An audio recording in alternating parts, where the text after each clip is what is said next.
একা মানুষ বলে সব কিছু মেনে চলাটা ঠিক হয় না, জানো তো। কেন অনেকে বলে 6 মাস না হলে ঠাকুর ঘরের কাজ করতে নেই, কিন্তু আমি কিন্তু এখন থেকেই ঠাকুর ঘরের কাজ আজকের থেকেই শুরু করে দিয়েছি। কি করবো বলো, মা বাড়িতে নেই, আর ঠাকুর ঘরগুলো খুব নোংরা হয়েছিল। কেন আমি অনেক দিন ঠাকুরগুলোকে পরিষ্কার করতে পারিনি, সেগুলো আজকেরই আমি করে নিলাম। ঠাকুর ঘর পরিষ্কার করলাম, ঘর পরিষ্কার করলাম।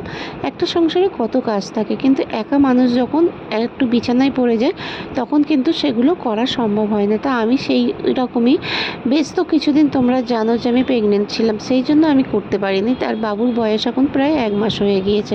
হ্যাঁ, সেই জন্য আমি ভাবলাম, অনেকে বলে 6 মাস না হলে কিন্তু ঠাকুর ঘরে কাজ করতে নেই, কিন্তু আমি থাকতে পারলাম না। ঠাকুরগুলোকে দেখে আমার খুব খারাপ লাগছিল, জানো তো।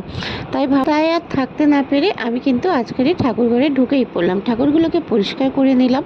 কেন আমি তো বেশ অনেক দিন ধরে আমি ঠাকুর ঘরে ঢুকতেই পারিনি, প্রায় হচ্ছে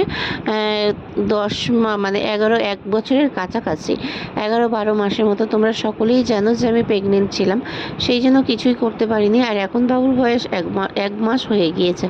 সকলে বলে 6 মাস না হলে কিন্তু ঠাকুর ঘরের কাজ করতে নেই, কিন্তু আমি কিন্তু করলাম আজকেরে।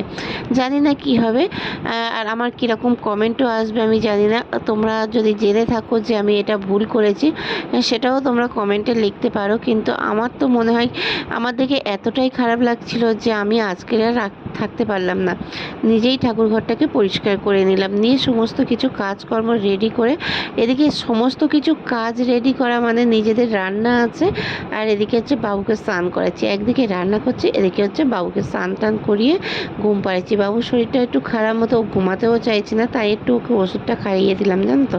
ওর ওষুধ ছিল, কিন্তু আমি সকাল টাইমে সেটা ওকে খাওয়াতে পারিনি, কেন ও এতটাই কাঁদছিল, কান্না করতে করতে ঘুমিয়ে গিয়েছে। আর আমি তো যেটা জানি, মানে আমি যেটা জানতাম না, আমার বোনই বলেছে, মানে ও খাওয়ার পরে, দুধ খাওয়ার পরে সঙ্গে সঙ্গে ওষুধ খাওয়াতে নেই, কিংবা ওষুধ খাওয়ার পরে সঙ্গে সঙ্গে দুধ দিতে নেই। সেই কারণে হচ্ছে আমি ওকে স্নান করিয়ে ওকে একটু খাইয়ে ঘুম পাড়িয়ে দিয়েছিলাম।